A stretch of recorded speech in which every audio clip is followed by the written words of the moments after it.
हाय मेरे प्यारे भाई, आज हम आपको एडवांस मैथ में पहला चैप्टर पॉलीगॉन यानी बहुभुज स्टार्ट कर रहे हैं।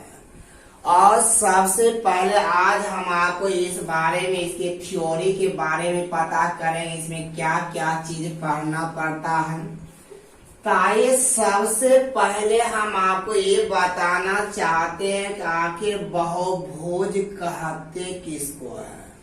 तो अगर आपको एक बात ये नॉलेज हो जाएगा कि बहुभुज किसको कहा जाता है, आपसे किसी भी प्रकार के क्वेश्चन को पकड़ने में आपको आसान लगेगा।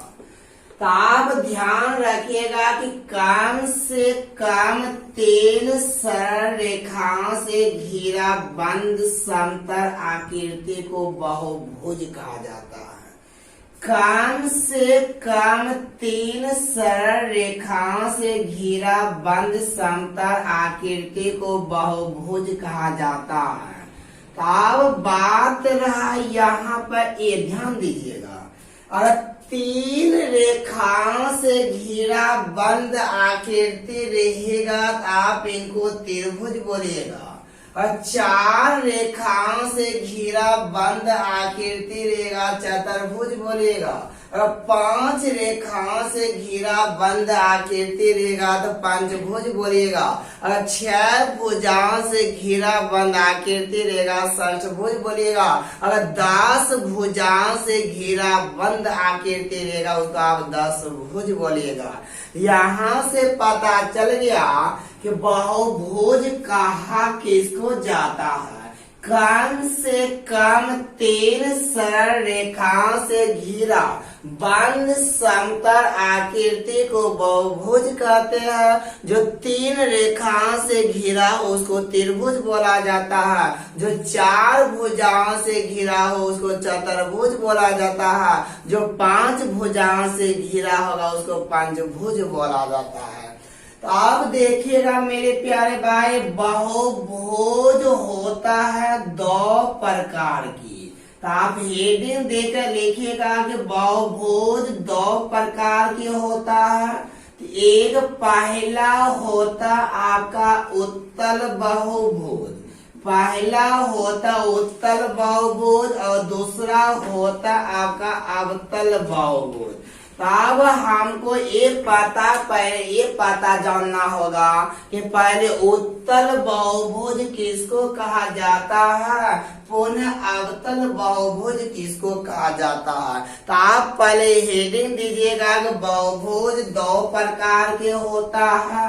तो पहला होता है उत्तल बहुभुज और दूसरा होता है अवतल बहुभुज।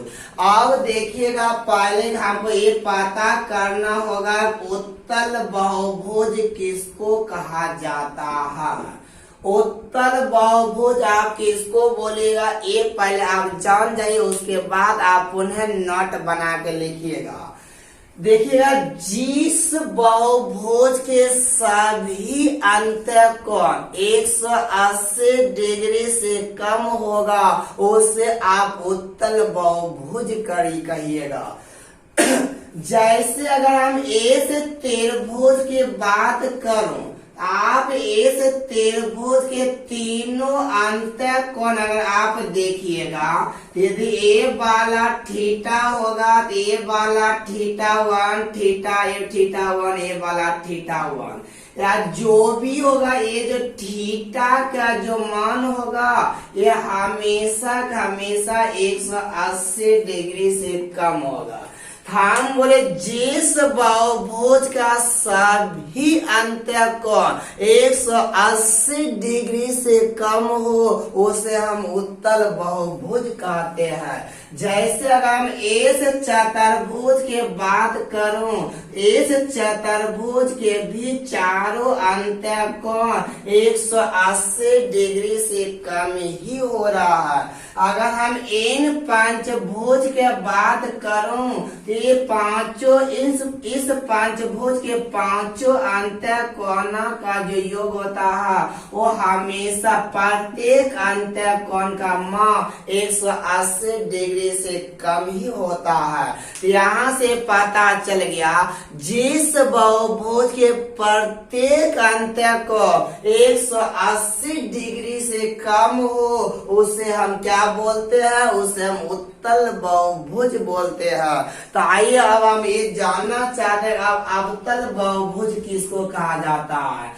अवतल बहुभुज के बारे में आप ध्यान रखिएगा, जिस बहुभुज के कम से कम एक भुजा 180 डिग्री से अधिक होगा वह आपका अवतल बहुभुज कहलाएगा। जैसे अगर हम आपसे डायग्राम के बात करूं, डायग्राम देखिएगा, और ए से पंचभुज के बात करूं देखिएगा, ए से पंचभुज के ये वाला जो अंत्य कोण कहलाता है, ये वाला नहीं, ये वाला नहीं, ये वाला नहीं, कम से कम एक कोण 180 से अधिक होना चाहिए।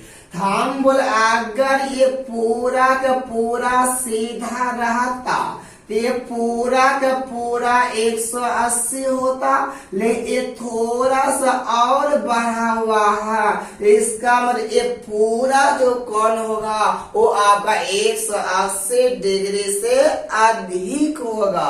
अगर हम इन बहुभुज की बात करूं, मेरी बात पर ध्यान दीजिएगा, इस बहुभुज का जो प्रत्येक अंत्य कोण का जो माप होता है इसका कम से कम, तो हम ए वाला तो 180 से ज्यादा तो होगा नहीं अंत्य कोण, लेकिन अगर आप इसके बारे में देखिएगा तो ये दोनों कोण 180 डिग्री से अधिक हो रहा है। तो अगर आप इनको आगे बढ़ाइएगा इतना सा मिलेगा 80, ये थोड़ा सा ज्यादा है, इसका पूरा हो जाएगा 180 से ज्यादा। उसी प्रकार से ए भी इतना सा 80 ले पूरा हो जाए 180 से ज्यादा।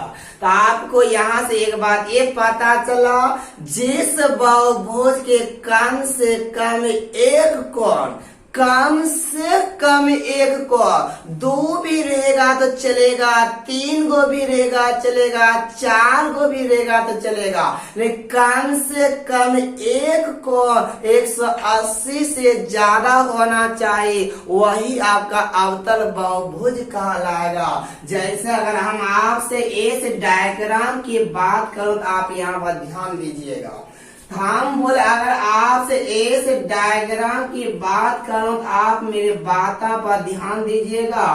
हम बोले ए वाला तो 180 से कम है, ए वाला कम है, ए वाला कम, ए वाला कम है, लेकिन अगर हम इन कोण अंत्य कोण की माप बोलूं, हम बोले अगर ये सीधा रहता तो 180 होता, लेकिन कंप्लीट के मान बोलेंगे ये 180 से ज्यादा होगा, इसी कारण ये मेरा जो हो जाएगा ये आपका अवतल बहुभुज में आ जाएगा। यहाँ से पता चल गया उत्तल बहुभुज किसको कहा जाता है और अवतल बहुभुज किसको कहा जाता है। अब देखिएगा मेरे प्यारे भाई, अब उत्तल बहुभुज को दो भागों में बांटा जाता गया है। उत्तल बहुभुज को पुनः दो भागों में बांटा गया है, ध्यान दीजिएगा। हम बोले बहुभुज को पहले दो भागों में बांटे, पहला पहला उत्तल बहुभुज, दूसरा अवतल बहुभुज। पुनः उत्तल बहुभुज को भी दो भागों में बांटा गया है, एक होता है सम बहुभुज और दूसरा होता है मेरे प्यारे भाई विषम बहुभुज। आप नोट बना कर लिखिएगा, उत्तल बहुभुज को पुनः दो भागों में बांटा गया है, पहला लिखिएगा सम बहुभुज और दूसरा लिखिएगा विषम बहुभुज। अब देखिएगा सम बहुभुज किसको कहा जाता है, मेरे बात पर ध्यान दीजिएगा। सम बहुभुज किसे कहते हैं, मेरे बात पर पहले ध्यान दीजिएगा। लेकिन देखिए यहाँ से नाम से ही पता चलता, सम, सम का मतलब बराबर, सम का मतलब बराबर, मतलब जिस बहुभुज का सभी भुजा और सभी कोण आपस में बराबर हो उसे हम सम बहुभुज कहते हैं।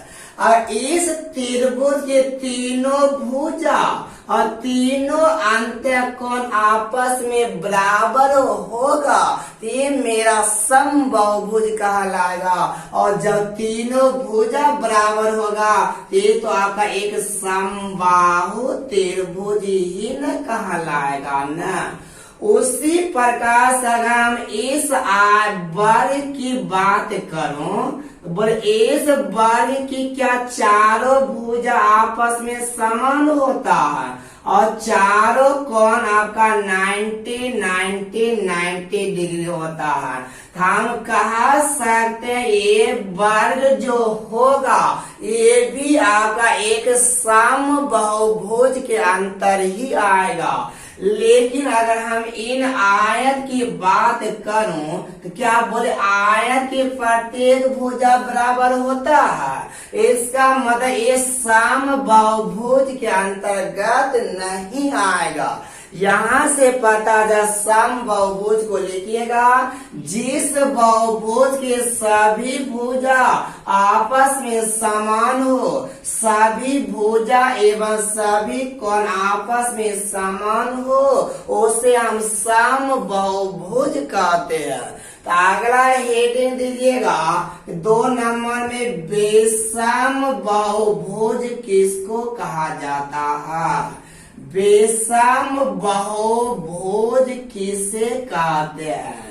तो आपको सम के जब पता चल गया तो विषम तो खुद बाय खुद पता चल जाएगा ना।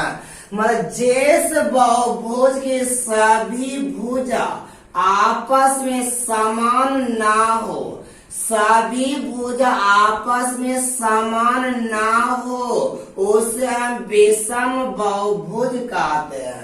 आप किसी भी तरह से आयत बना दीजिए ये आपका विषम बहुभुज ही कहलाएगा कि इसका प्रत्येक भुजा आपस में समान नहीं हो रहा है।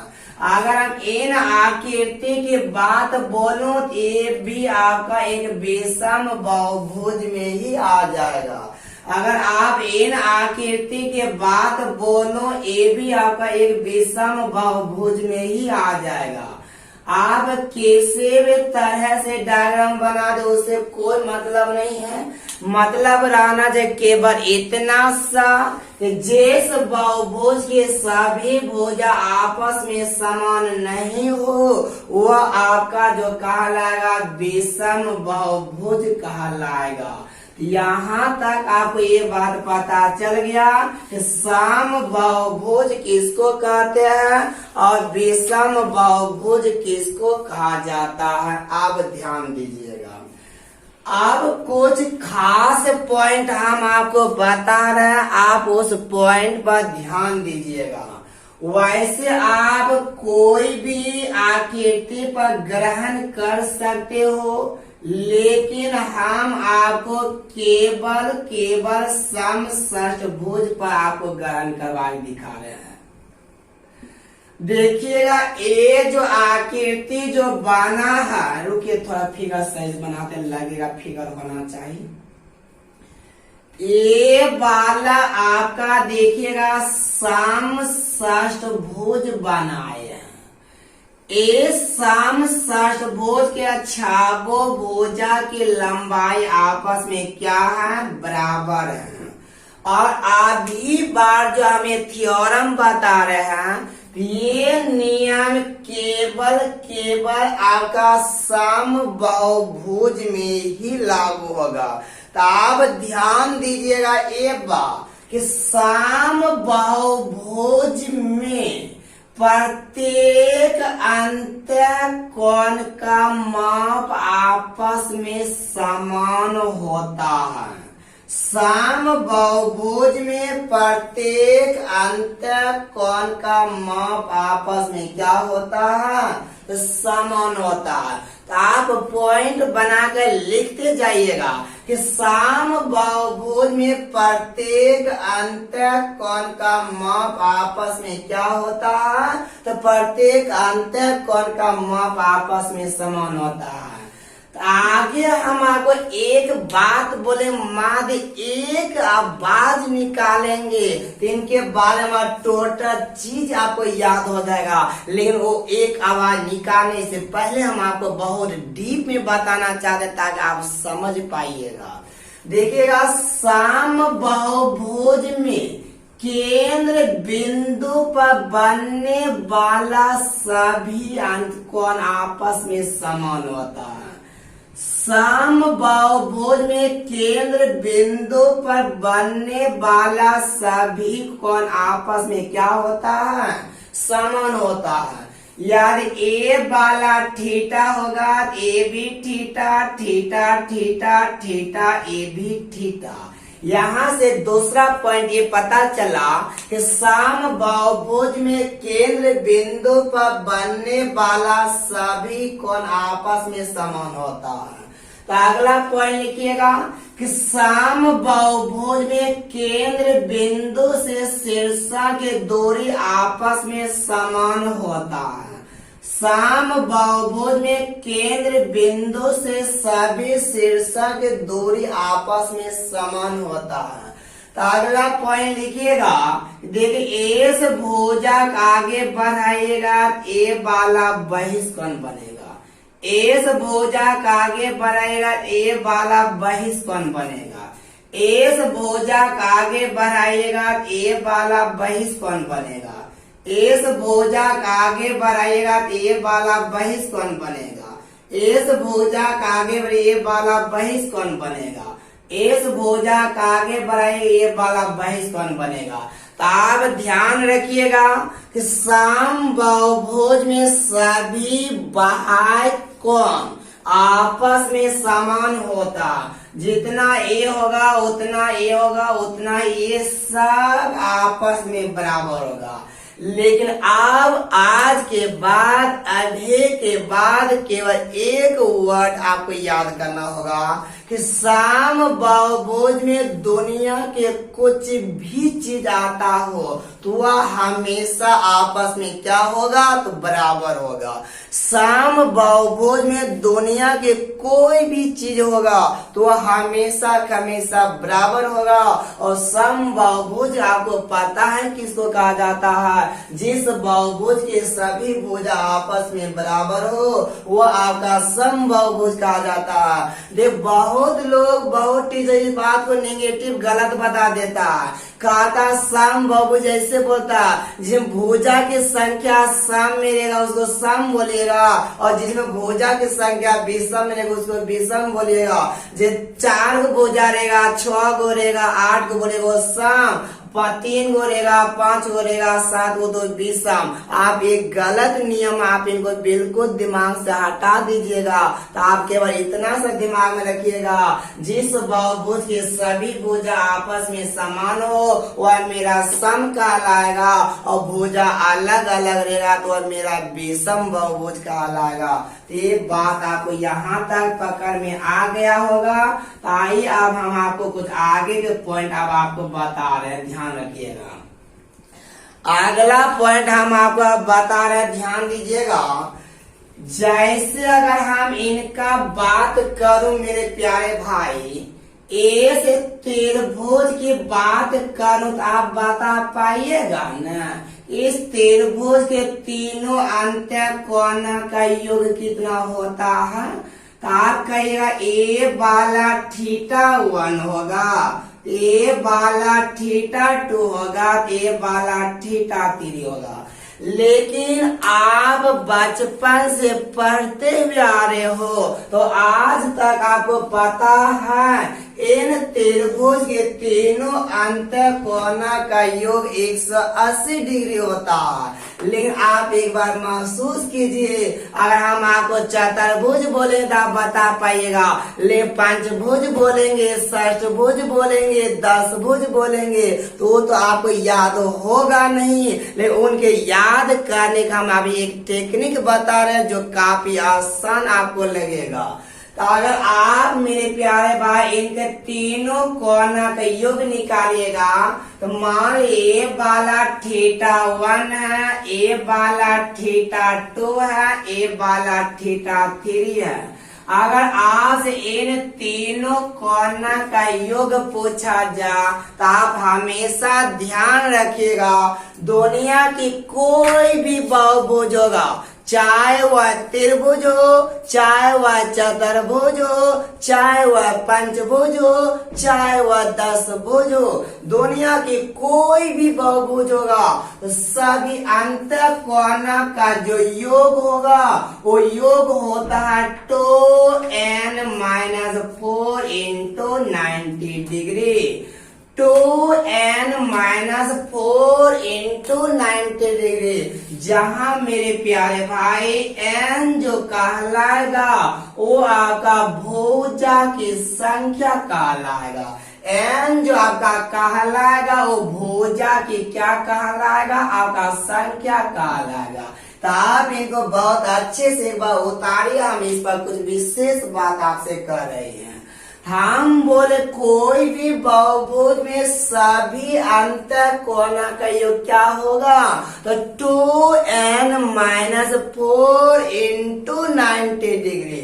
हम बोले n का मान कितना बैठाइएगा, यहाँ पर 3 बैठाइएगा, हो जाएगा 2 गुना 3 -4 गुना 90 डिग्री। 3 दूना 6, 6 में से 4 जाएगा 2, 2 गुना 90 बराबर 180 डिग्री आ गया। यहाँ से मेरे प्यारे भाई एक बात पता चल गया, अगर हमने इस त्रिभुज के तीनों अंत कोना के योग बोलो तो तीनों अंत कोना के योग आपस में क्या होगा, 180 होगा। लेकिन ये तो आपका सम बहुभुज काश हुआ होता, अगर तीनों भुजा आपस में बराबर हुआ होता। एक मिनट की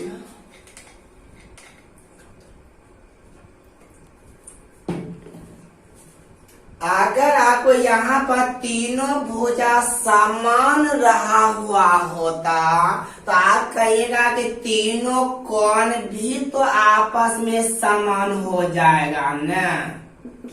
तो आप ध्यान दीजिएगा, सभी अंत कोना के योग में जब सभी अंत कोना के योग में भुजा की संख्या से भागा दीजिएगा तो आपका प्रत्येक अंत कोण की माप निकल जाएगा। तो आप यहाँ पर ही आप डायरेक्ट लिख सकते हो, अगर प्रत्येक अंत कोण की माप निकालना होगा मतलब θ1, θ2, θ3 प्रत्येक का मान निकालना होगा। सभी अंत कोना के योग में क्या करिएगा, तो भुजा की संख्या से भाग दीजिएगा तो आपका प्रत्येक अंत कोण की माप निकल जाएगा। तो आइए हम आपको एक उदाहरण और लेकर समझा रहे हैं ताकि आप बहुत अच्छे से समझ पाइएगा। तो आइए हम एक बार चतुर्भुज पर लेकर आपको ट्राई करवा रहे हैं, चतुर्भुज पर कैसे आप निकालिएगा। हम बोले ए वाला ए बे सेड एक चतुर्भुज है, तो आपको ये वाला θ1 है और ए वाला θ2 है और ए वाला θ3, ए वाला θ4 है। तो वैसे अगर ये वर्ग होता तो प्रत्येक कोण 90, 90, 90 होता। ले आपको पता तो formula θ1 plus theta 2 plus theta 3 plus theta 4 equal to हुआ। हम बोले ना भी कि दुनिया की कोई भी बहुभुज होगा तो अब हमेशा इस सभी अंतर कोणों का योग हो जाएगा 2n-4 इंटू 90 डिग्री।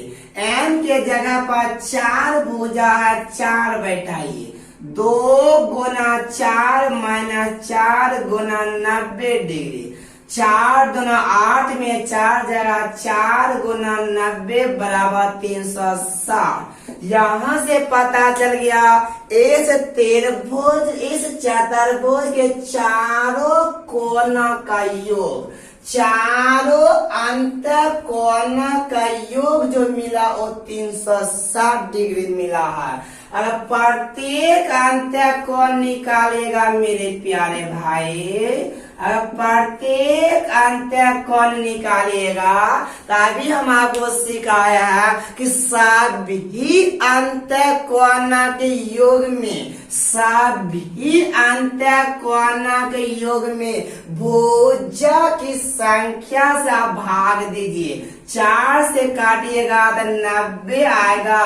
इसका मतलब प्रत्येक कोण कितना कितना होगा तो 90 90 90 होगा। लेकिन ये नियम भाग तब दीजिएगा जब ये आपका समबाहुभुज रहेगा।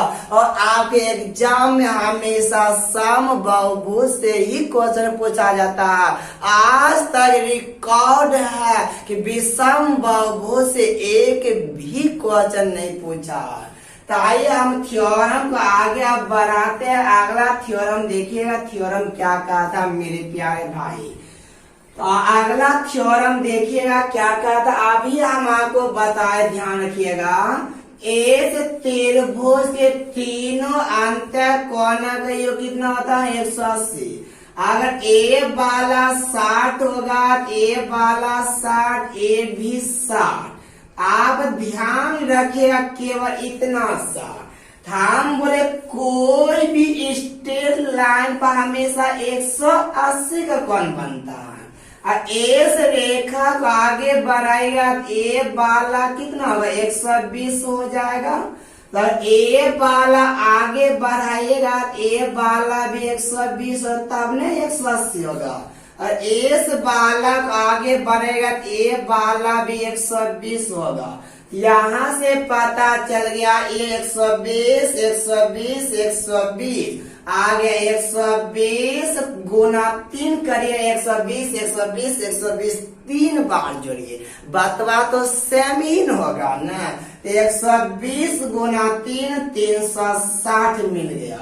अगर हम आपसे इन चतुर्भुज पर बात किया जाए, इन चतुर्भुज पर बात किया जाए कुछ पल के लिए, अगर ए वाला आयत या वर्ग हुआ होता तो ए वाला 90 तो ए भी 90, ए वाला 90 तो ए भी 90, ए 90 तो ए भी 90, ए 90 तो ए भी 90।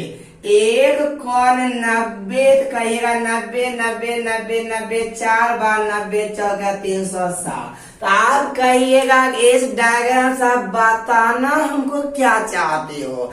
इस डायग्राम से हम आपको यही बताना चाहते हैं कि दुनिया की कोई भी बहुभुज आएगा, चाहे वह त्रिभुज हो, चाहे वह चतुर्भुज हो, चाहे वह पंचभुज हो, चाहे वह 10 भुज हो, दुनिया की कोई भी बहुभुज होगा, सभी बाह्य कोणों का जो योग होता है वो हमेशा 360 डिग्री ही होता है। आप लिखिएगा नोट बनाकर ये बात कि दुनिया की कोई भी बहुभुज जो होता है, सभी बाह्य कोणों का जो योग होता है वो हमेशा 360 डिग्री होता है। जैसे आप डायग्राम बना लीजिए एक बार इस तरह से मेरे प्यारे भाई। इस भुजा का आगे बढ़ाइएगा, उसके इसको आगे बढ़ाइए, उसके बाद इसको आगे बढ़ाइए। देखिएगा अगला थ्योरम आपको फिगर के साथ बता रहे हैं, ध्यान दीजिएगा। हम बोले ए वाला एक त्रिभुज है। अगर आप इन भुजा का आगे बढ़ाएगा, मान ए वाला θ1 होगा। इस भुजा का आगे बढ़ेगा ए वाला θ2 होगा, और इस भुजा का आगे बढ़े ए वाला θ3 होगा। हम अभी आपको तुरंत बताए दुनिया के कोई भी बहुभुज होगा, सभी बाह्य कोना का जो योग होता है वो हमेशा कितना होता है मेरे प्यारे भाई? 360 डिग्री होता है। अगर हम आपसे ऐसा क्वेश्चन पूछूं कि त्रिभुज के तीनों बाह्य कोना का योग कितना होगा, तो बोलेगा 360। चतुर्भुज के चारों बाह्य कोना का योग 360। पंचभुज के पांचों बाह्य कोना का योग 360। षष्ठभुज के पांचों बाह्य कोना का योग 360। दुनिया के कोई भी बहुभुज होगा तो सभी बाह्य कोना का योग हमेशा कितना होता है? 360 ही होता है। तो आप मेरे बात पर थोड़ा सा और ध्यान दीजिएगा। तो अभी की बार जो हम आपको थ्योरम बता रहे हैं, ये केवल आपके नॉलेज में होना चाहिए, और दो क्वेश्चन बनाने में आपको काफी ज्यादा हेल्प मिलेगा। जैसे हम ये वाला अंत्य कोण की माप आपसे हम बात करेंगे। अगर अंत्य कोण की बात करें, आप ध्यान दीजिएगा, और यहाँ पर अगर हम आपसे बाह्य कोण की बात करेंगे, ध्यान दीजिएगा। तो अगर हम आपसे बोलो त्रिभुज के तीनों अंत्य कोना का योग 180 होता है, और चतुर्भुज के चारों अंत्य कोना का योग 360 होता है। अगर षष्ठभुज के सबों अंत्य कोना का योग निकालिएगा, ये आपका 720 होता है।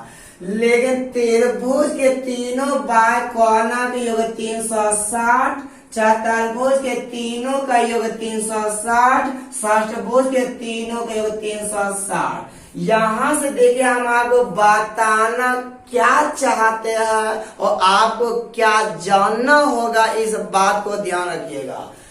हम बोले त्रिभुज के तीनों अंत्य कोना के योग में 3 से भाग दीजिएगा, प्रत्येक अंत्य कोण 60 मिल गया।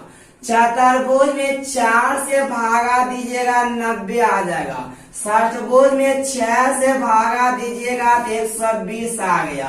यहाँ से एक नॉलेज हमें इस बात के होता है, जैसे जैसे भुजा की संख्या बढ़ेगा वैसे वैसे प्रत्येक अंत्य कोण के माप भी बढ़ता है। जैसे जैसे भुजा की संख्या बढ़ेगा वैसे वैसे प्रत्येक अंत्य कोण के माप क्या होता है? बढ़ता है। लेकिन अगर बाह्य कोण की बात अगर हम आपसे बोलो, त्रिभुज के तीनों बाह्य कोना के हमें 3 से भागा दीजिएगा तो ये वाला 120 होगा, और 4 से भागा दीजिएगा तो ये वाला 90 होगा, और कितना 60 को 6 से दीजिएगा ये वाला 60 होगा। तो यहाँ से पता चला जैसे जैसे भुजा बढ़ेगा वैसे वैसे प्रत्येक बाह्य कोण का माप आपका घटते जाता है। तो आपको केवल इतना सा नोट बना कर लिख लीजिएगा कि दुनिया के किसी भी बहुभुज में जैसे जैसे भुजा का संख्या बढ़ता है प्रत्येक अंत्य कोण का माप बढ़ता है, और जैसे जैसे भुजा की संख्या बढ़ेगा प्रत्येक अंत्य कोण बढ़ेगा, लेकिन प्रत्येक बाह्य कोण के माप क्या होता है? वो घट जाता है। ये बात आपको नॉलेज हो गया होगा। तो आइए अब हम आपको कुछ अगला थ्योरम बता रहे। अगला थ्योरम क्या करना? तो अब देखिएगा, जैसे अगर हम ए से त्रिभुज की बात करो मेरे प्यारे भाई, ध्यान दीजिएगा। हम बोले अगर ए वाला रेखा को आगे बढ़ा दीजिए, अगर ए वाला 70 डिग्री होगा तो आप बोले ए वाला कितना होगा? ए वाला 110 होगा, क्योंकि ए वाला पूरा तो 180 होता है ना। तो उसी प्रकार से अगर हम इस चतुर्भुज की बात करूं तो इसको आगे बढ़ाइएगा। अगर ए वाला 90 होगा तो ए वाला भी 90, या पूरा 180 डिग्री हुआ। यहाँ से हमें एक बात ये पता चल गया कि दुनिया की कोई भी बहुभुज होगा, अंत्य कोण और बाह्य कोण का जो योग होता है वो हमेशा 180 डिग्री होता है। तो आप लिखिएगा किसी भी बहुभुज में, तो अंत्य कोण, किसी भी बहुभुज में अंत्य कोण और प्लस बाह्य कोण, अंत्य कोण प्लस बाह्य कोण का जो योग होता है वो 180 डिग्री होता है। लेकिन आप केवल इसी बात को ध्यान में रखिएगा कि दुनिया की कोई भी बहुभुज होगा उनके प्रत्येक अंत्य कोण और बाह्य कोण का जो योग होता है वो हमेशा 180 डिग्री होता है। लेकिन अगर आप इसी को अगर आप रंग बिरंग में चेंज कर सकते हो मेरे प्यारे भाई, तो आप इसी को चेंज करिएगा पहला फार्मूला। तो अगर हम आपसे अंत्य कोण बराबर पूछूं तो कहिएगा ए वाला बाह्य कोण उधर चला जाएगा, तो हो जाएगा 180 माइनस बाह्य कोण, 180 माइनस बाह्य कोण। उसी प्रकार से अगर हम आपसे बाह्य कोण की माप पूछूं तो आप बोलिएगा कितना, 180 माइनस अंत्य कोण। लेकिन आप इन बात को रटना बिल्कुल नहीं है, आपको केवल इतना सा ही ध्यान देना होगा।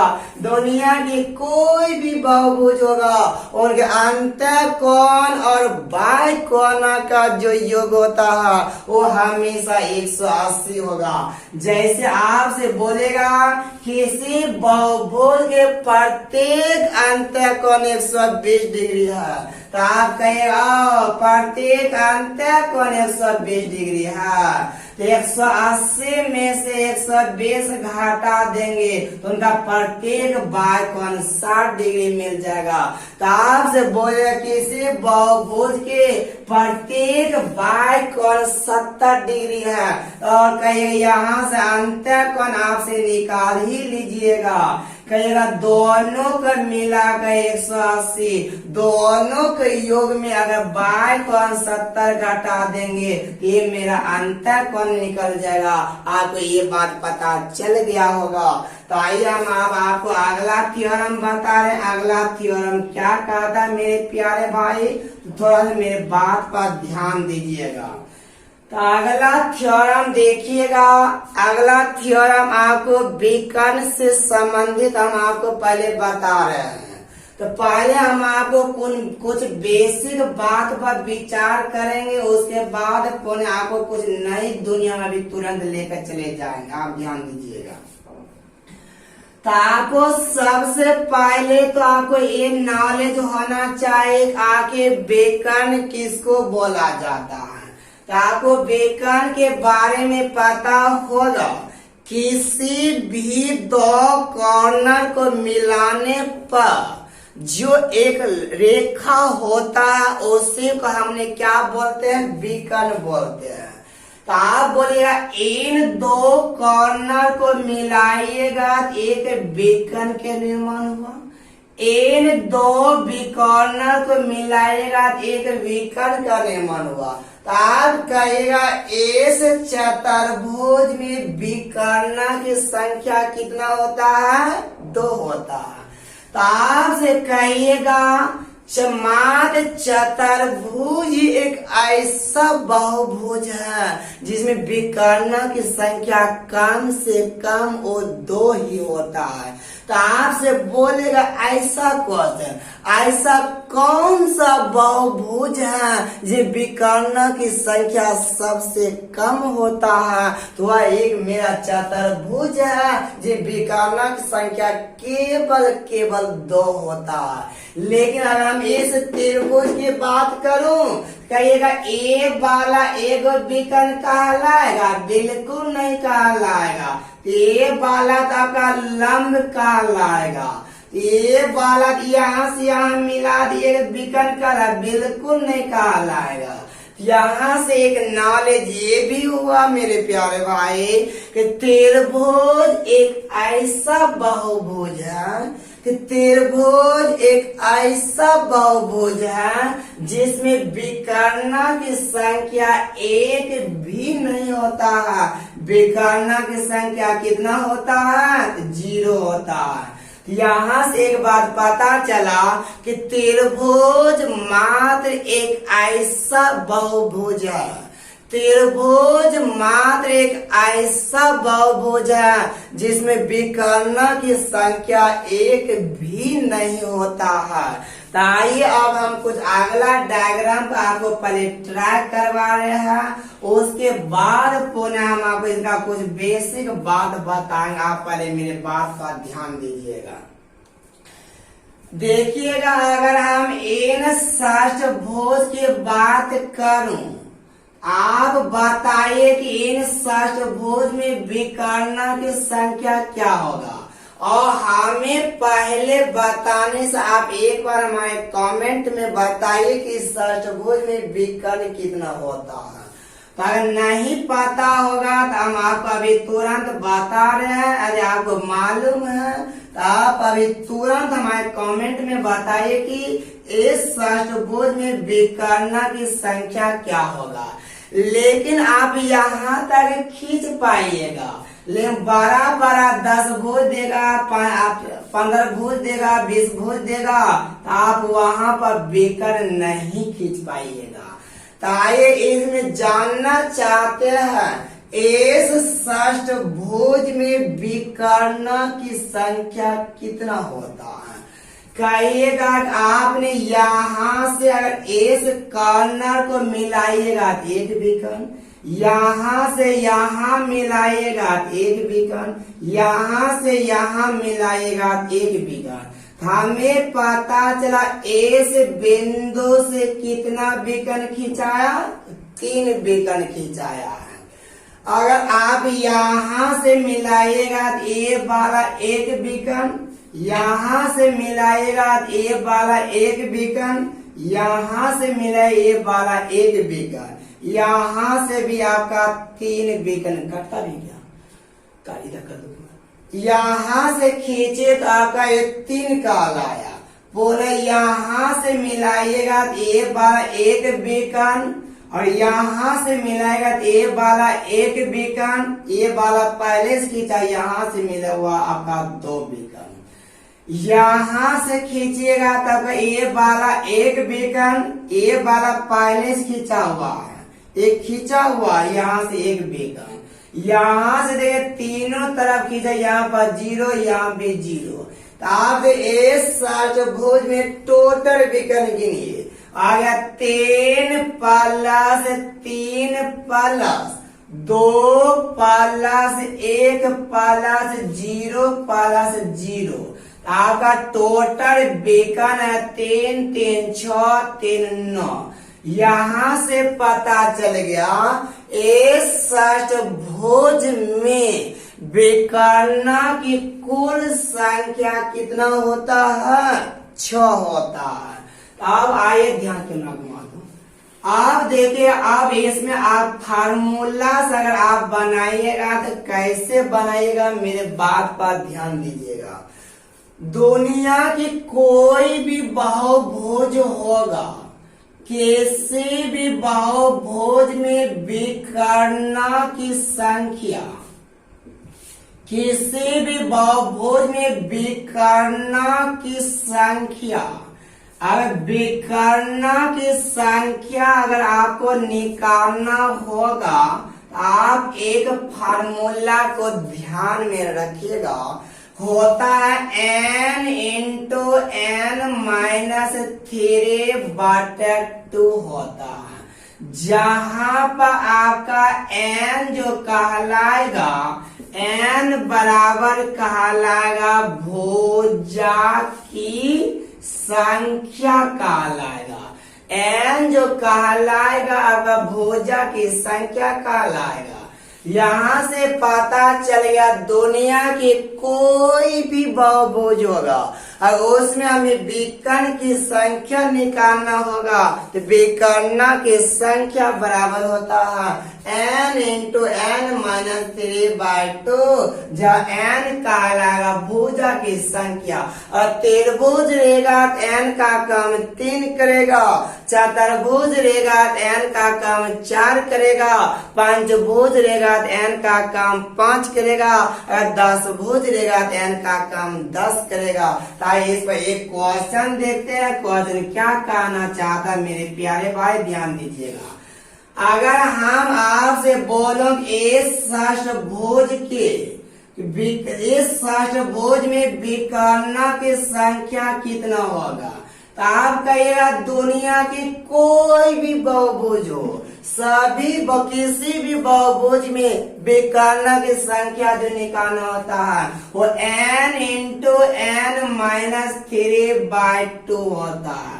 दुनिया के कोई भी बहुभुज में अगर विकर्ण की संख्या निकालना होगा तो आप बोलेगा n इंटू n माइनस 3/2। इसमें 6 गो भुजा है, n की जगह पर 6 गुना 6 माइनस 3/2, 2 से काटिएगा 3, 6 में से 3 जाएगा 3 गुना 3, आपका आंसर कितना आ गया, आपका 9 आ गया।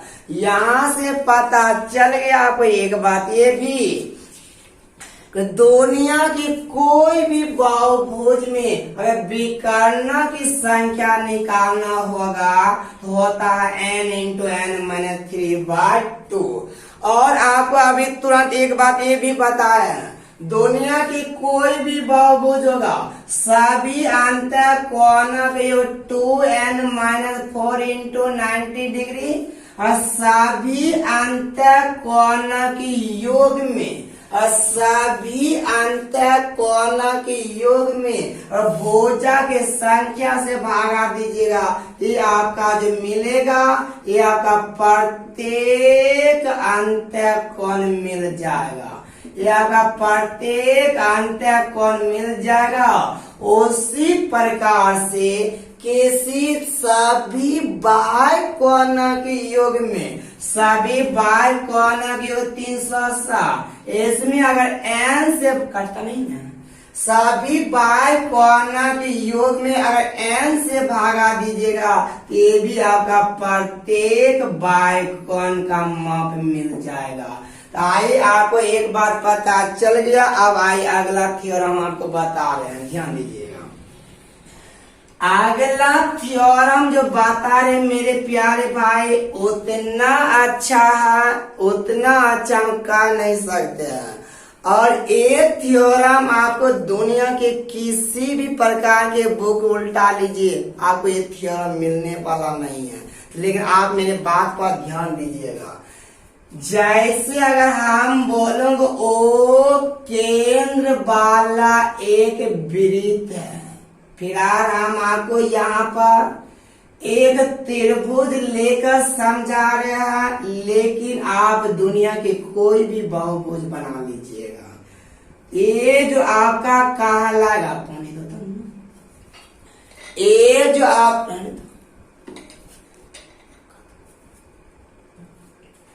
ये जो आपका कहलाएगा ये आपका त्रिभुज कहलाएगा।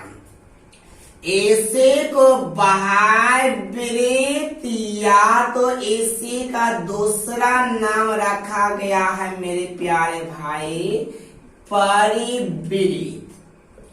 अगर आपको इसका त्रिज्या निकालना होगा, फिर हम आपको एक डायग्राम और बना देते हैं, लेकिन आपको इधर एक बनाना नहीं है।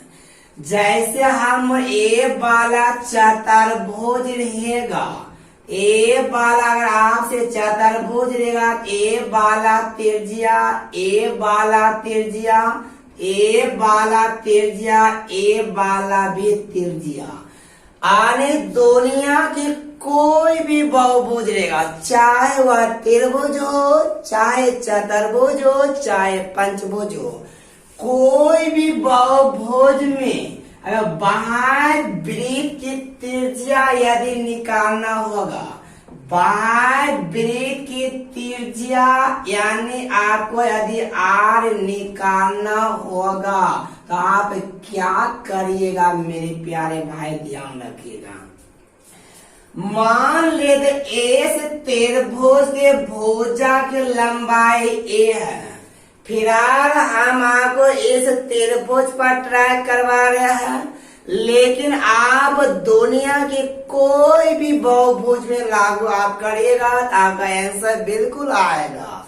तो होता है भाई मेरे प्यारे भाई, बाह्य वृत्त के त्रिज्या जो होता ए बटे 2 इंटू कोसेक 180 बटे n होता है, जहां पर आपका जो n जो कहलाएगा, जहां आपका n जो कहलाएगा भुजा की संख्या कहलाएगा, और ए जो कहलाएगा भुजा की लंबाई कहलाएगा।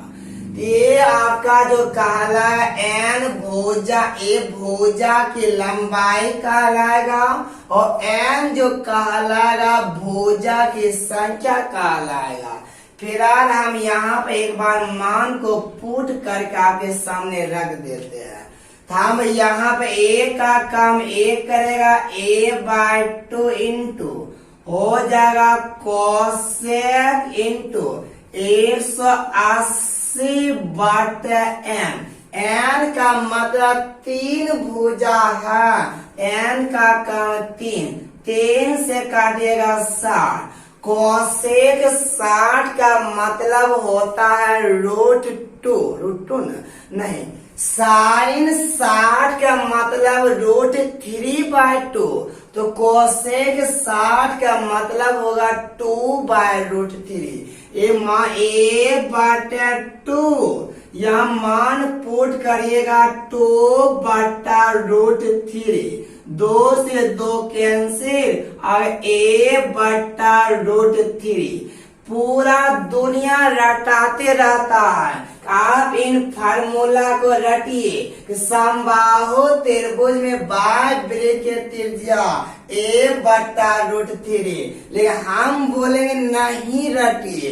आप अगर इन फार्मूला को रटिएगा तो दुनिया कोई भी बहुभुज में आप लागू कर पाइएगा, चाहे वह त्रिभुज हो, चाहे वह चतुर्भुज हो, चाहे वह 10 भुज हो। ये आपको पता चल गया। आइए अब अंतःवृत्त में बात आपसे करते हैं।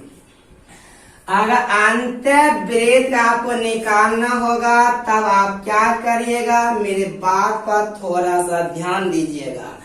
अंतःवृत्त के त्रिज्या जैसे हम आपसे बोलो, ध्यान दीजिएगा हम कैसे बनाना चाहिए। पहले त्रिभुज ही बना लेते, उसके बाद वृत्त बना देंगे आपको।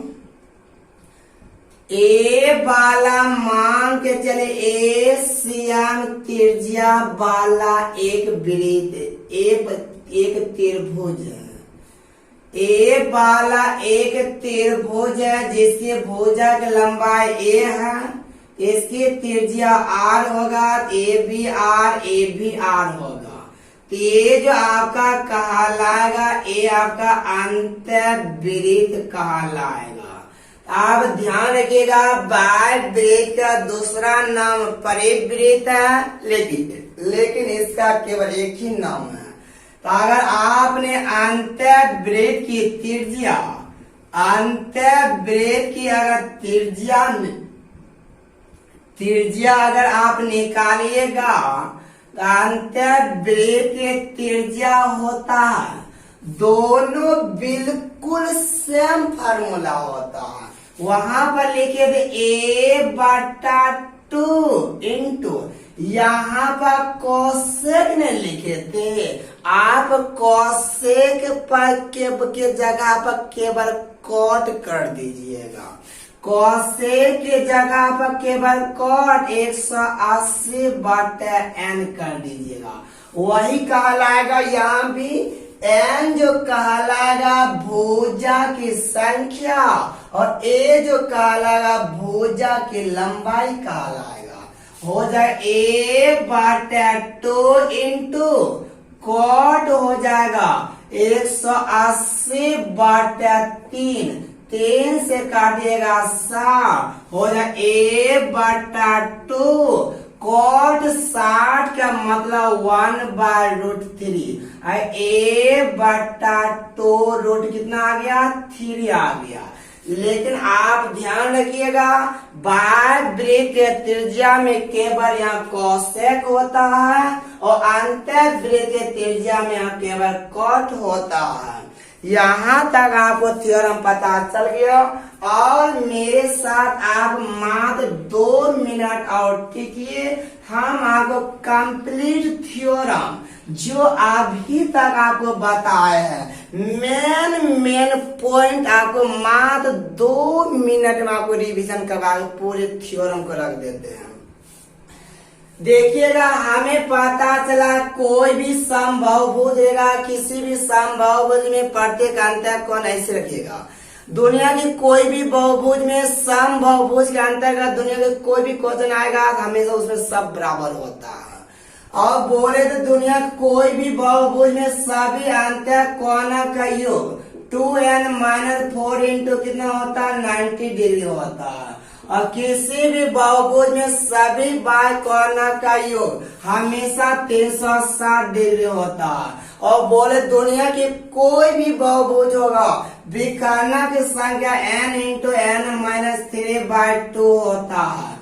और बोले दुनिया की कोई भी बहुभुज होगा अंतःकोण बाह्य कोणों का योग हमेशा 180 डिग्री होता है।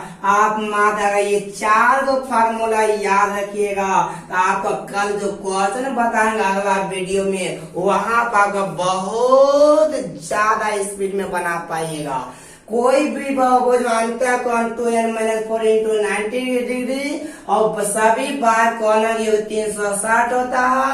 अंतःकोण बाह्य कोणों का योग 180 होता है और विकर्ण की संख्या n इंटू n-3/2 होता है।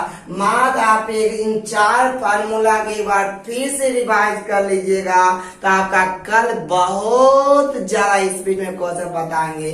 फिर आज के वीडियो में आपको इतना सराहनीय देते हैं।